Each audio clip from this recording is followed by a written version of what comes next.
This is Film Center, your number one show for real entertainment industry news. No fluff, all facts. Now, here are your anchors, Derek Johnson II and Nicholas Killian. Hello and welcome to Film Center. My name's Derek Johnson II. I'm Nicholas Killian. And today we're here with... Darlene Barrios. Hello, Darlene. How you doing today? I'm good, thank you. How are you? Doing pretty good. Darlene, we were just asking how you would like to be referred by, and you said... She's not a production coordinator. She is a production supervisor. Yes. Correct. What's the difference? So the difference is I manage the office as opposed to just looking at the production aspect of the business. And can you say exactly who you work for? There are Yeah. NDAs in this town. Gotcha. Okay, she works at a really nice company. She just came from Burbank. Thank you so much for coming in. I know It's raining today. It was a little bit of a rainy drive. Yeah. I appreciate it. But anyways, tell us about where you're from. You from LA? You from or somewhere else in the I'm country? from LA, but I've moved around a lot. I'm currently stationed at the Antelope Valley. You're stationed there. Yeah. So a like little you bit. so they changed your stations? No, I just meant to say I live there. Oh, Yeah. Made it seem like you were in the military. that's what I was No, saying. no. I was like, I'm yo. stationed. I say that because it's temporary. But it's always been like around California? Yes. So what places have you lived so far in California? So LA, Burbank, Glendale, San Fernando Valley. Oh, she hasn't left the glitz and glamour. No, I've No. stayed here. Valley girl, whole life.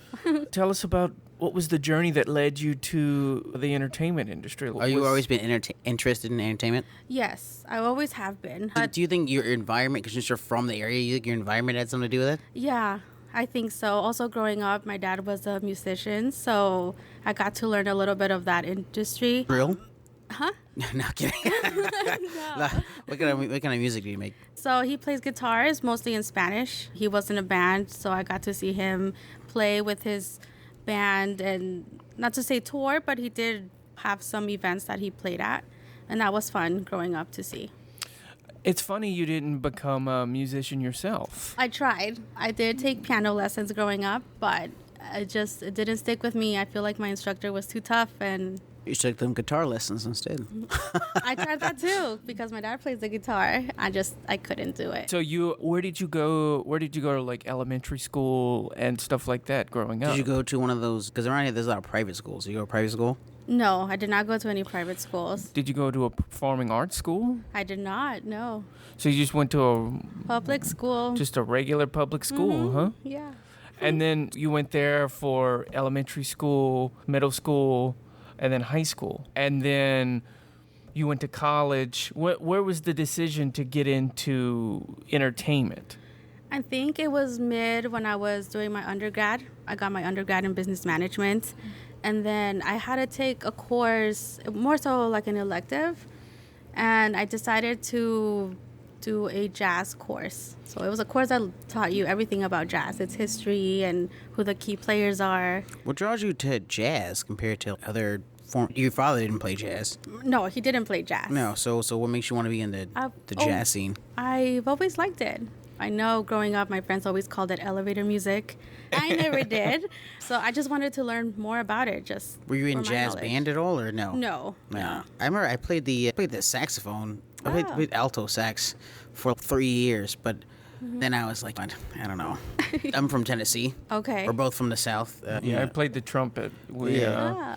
After high school, I'm done with the trumpet. Yeah, the saxophone. So I lived in Nashville. So if you're playing saxophone, you have to be good at music. You can't be like, oh, I want to get into it. One of the music capitals of the entire world. They're like, no, either you're the best or don't even start. Yeah. Yeah.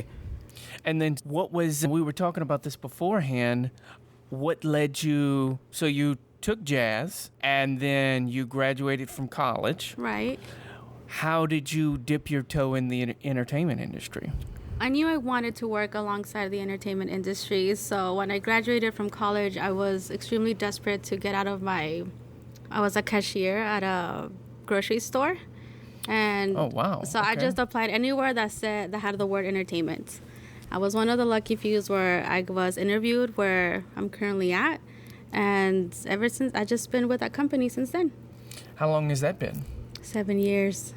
7 years now. Yeah. Have you changed around positions since being there? I did. So I started very entry level it's a storage company. So we have a lot of material come in. Started as data entry clerk. And then I've somehow moved into the account service team.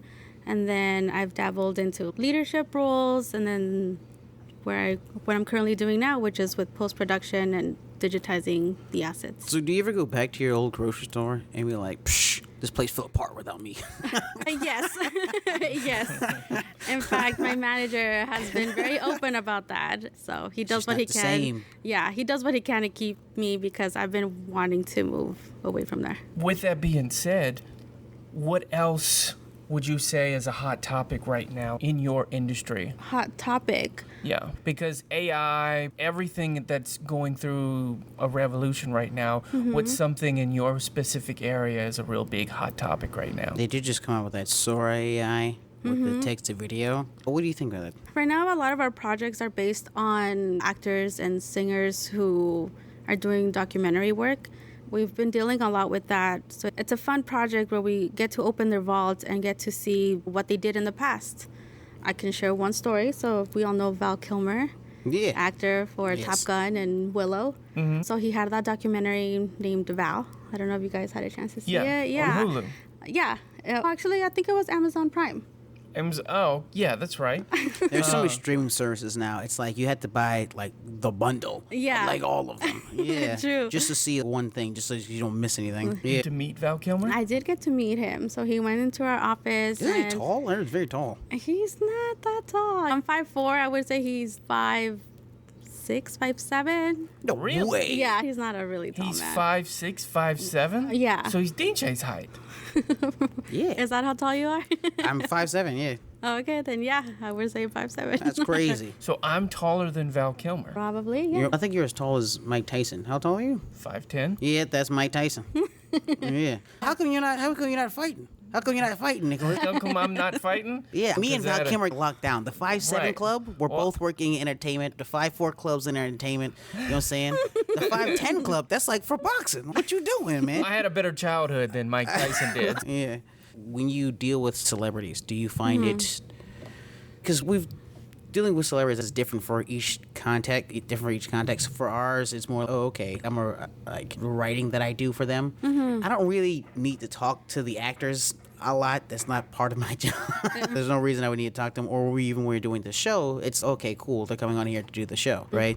But when you're working closely with someone on a documentary, it's much more intimate than that. Sometimes find it like awkward.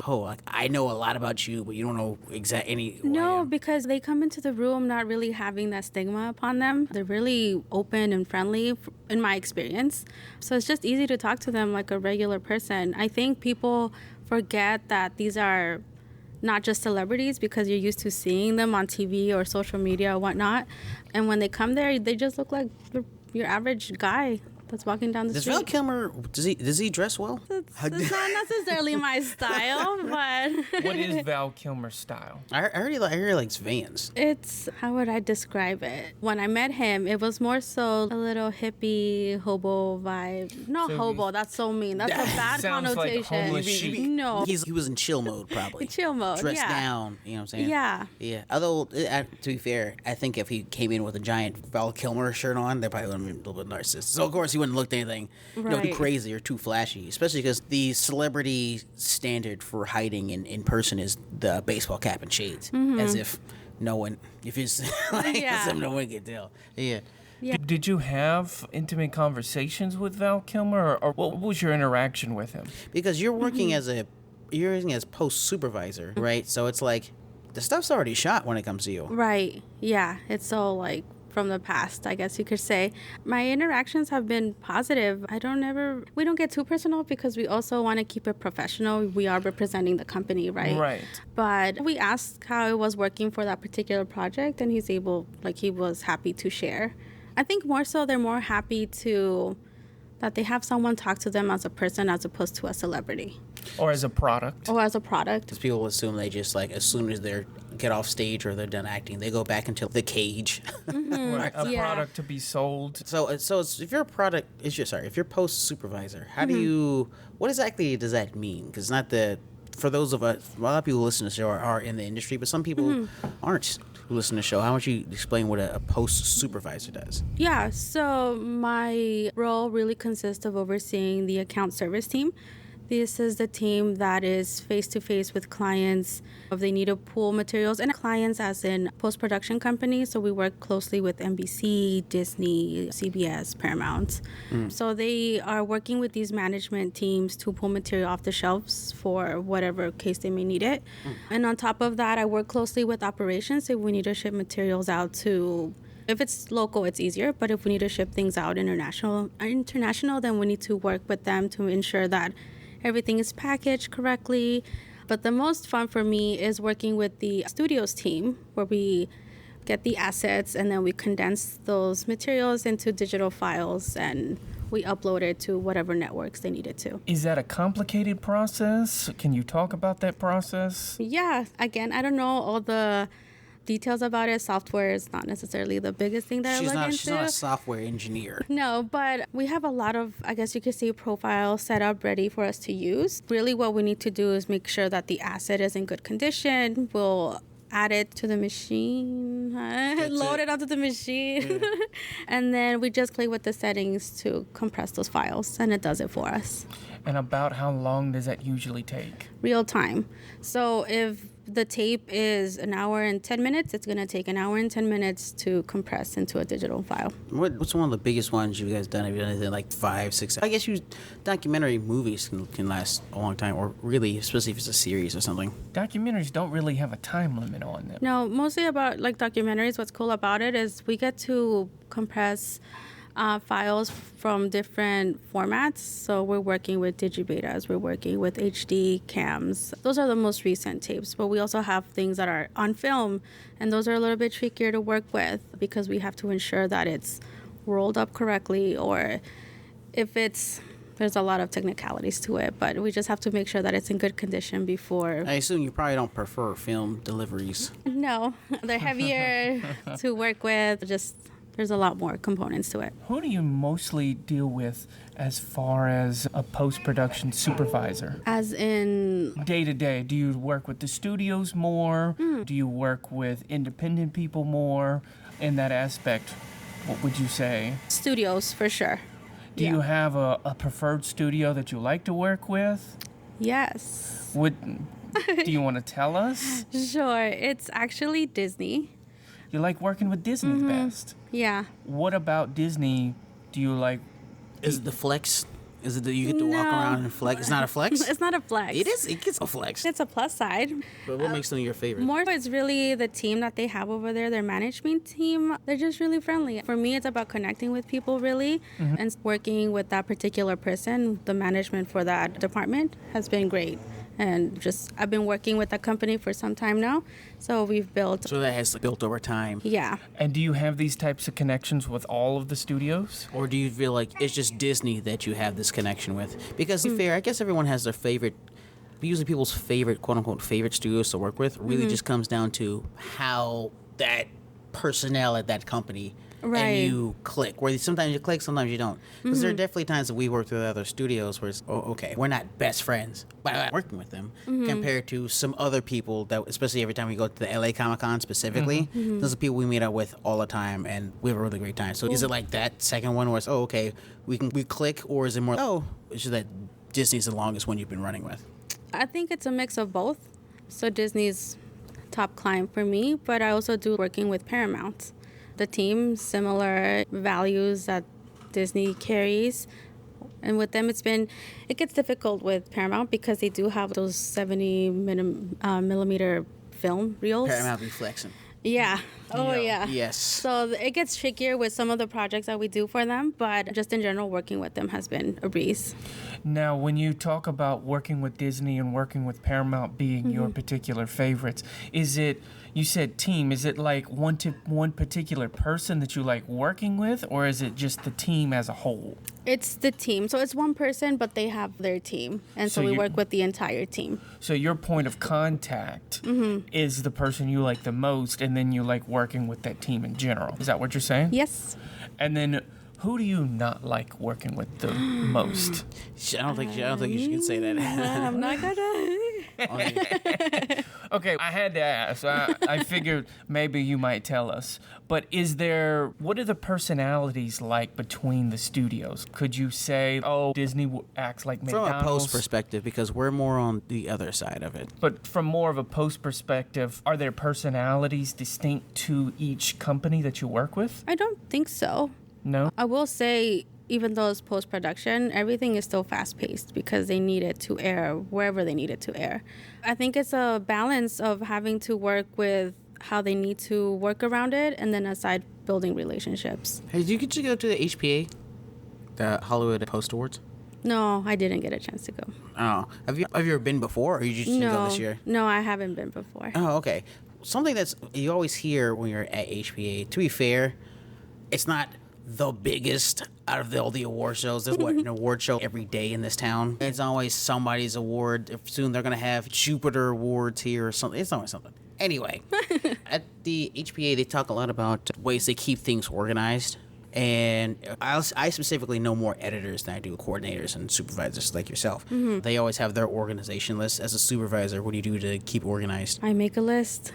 Oh, it's still a list? Yeah. Is it like the straight up Google sheet? Yes. Yeah. That's the best way to go about it. And that's the only way you're able to stay organized? That's how I like to stay organized. It works for me. I'm more of a pen and paper type of gal. Mm-hmm. Sometimes you lose that piece of paper, so then Google Sheets was the next best thing. When we talk about post-production coordinator or post-production supervisor, mm-hmm. what does your day specifically consist of? Like when you go to the office, mm-hmm. what's one of the first things? You just kick down the door and be like, all right, it's time to supervise.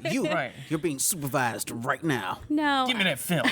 No, I would not do that. Most of my roles really consist of ensuring that the teams have what they need. And if they don't, then I'm that liaison to get the materials that they do need. But I will say I think I venture more into the digital aspect of it. I just specifically make myself be there a lot more. We talked a little bit, this is before the show started, we talked a little bit about software. And you said that your company and possibly some other companies might be going down some software changes. Nowadays, because AI does a lot and mm-hmm. like technology is moving really fast. Have you had to do a lot of big software overhauls? Is that like a thing that regularly happens? No, it doesn't happen regularly. I think it's just the company is ready to make a switch into cloud storage per se. And so they just really want to keep up with the times to ensure that we don't fall behind. Cloud storage instead of their own servers. So instead of physical storage, it'll be like once we digitize the assets, like someone needs to store it somewhere, right? We can't stay on a hard drive for the longest time. So they're implementing a cloud storage service. Are you guys too worried about any sort of hacking? Cloud storage just get hacked a lot. That's one of the biggest things for a company, security. That's like the number one priority. So I know they have like their own IT team that works through that. Aside from like technicalities of it, I have no clue. You wouldn't want to have another like Sony where you just get completely hacked. Yeah, definitely not. Sony is another of our clients, so I know security, as it is important for them, it is for us because they are in our business. I know it's important to them now. Yeah. Because they got completely... They leaked their Superman, right? Yeah. Movie, yeah. Just the whole system just completely went down. I remember a while back, they had a team of hackers that basically took over Sony. You couldn't go on the PlayStation Store. I don't know how they did it, but hackers like... By hacking, probably. Yeah. But they hacked into the source file and basically had Sony by the cojones. Yeah. So there's a lot of, even for I work for that company, there's a lot of layers of security. So you need to enter this passcode, and then they send you a code, and you enter that, and yeah, I know security is big on both sides for the people who work there and the people, our clients per se. And then as far as being a supervisor goes, have you ever had to fire people? I knew you were going to ask me this question. Yes, it's not necessarily myself because that's what HR is for. Yes, because why be the bad guy when you don't have to be, right? You said yes, but so it is you. So here's the thing: we hire people to do certain things, right? And if we talk to them and we try to work with them, and if that doesn't work, then we're going to need to find someone that's willing to do the work. I don't think there's a lot of turnover in, I don't know, is there? No, there's not. No. Most people that are there, it's because they want to be there, and that's something that they pursued. From time to time, you get those one one-offs. Have you ever recommended anybody to be fired? Isn't that the same thing? It's the same thing. Yes, with post-production. So most of those people, production is, you had to like doing it to be there. Yeah. Yeah, because it's one of the most tedious aspects of making any creative endeavor. Is there anything that you as a supervisor do to help your employees go for long periods of time or possibly keep the grind going? Yeah, so I think it's just finding areas of opportunity where they could grow, just knowing what their background is, what they went to school for, and then how we can implement those skills into the company. So I have seen a lot of people move up in different positions. Cool. You know what? It's been so great talking to you. Thank you for coming on to the show. Thank you. Is there anywhere where people can follow you, or would you have anything to shout out, anything coming out next? Anything to plug? Say hi to Val Kilmer. Val Kilmer is great, but people could follow me on LinkedIn, Darlene Barrios. Darlene Barrios. Awesome. Guys, this has been Film Center. I'm Derek Johnson II. I'm Nicholas Killian. And we're here with? Darlene Barrios. And we'll see you next time. See ya. This has been Film Center on Comic-Con Radio. Check out our previous episodes at ComicConRadio.com. You can follow the show at Film Center News on all major social media platforms. Tune in next Wednesday for a fresh update. Until next time, this has been Film Center. Hey, do you like anime and manga? Nick and I are big fans of the genre. Yeah, we recently discovered a manga named Tamashi. It's written and created by Ryan McCarthy, and it recently just came out with its 10th volume. Now, Tamashi is an isekai about a girl who gets transported to another world called the Ancient Lands. She gains mysterious powers and must fight demons and monsters to find her way home. Check it out on Amazon, Blurb, and get a physical copy at RyanMcCarthyProductions.com.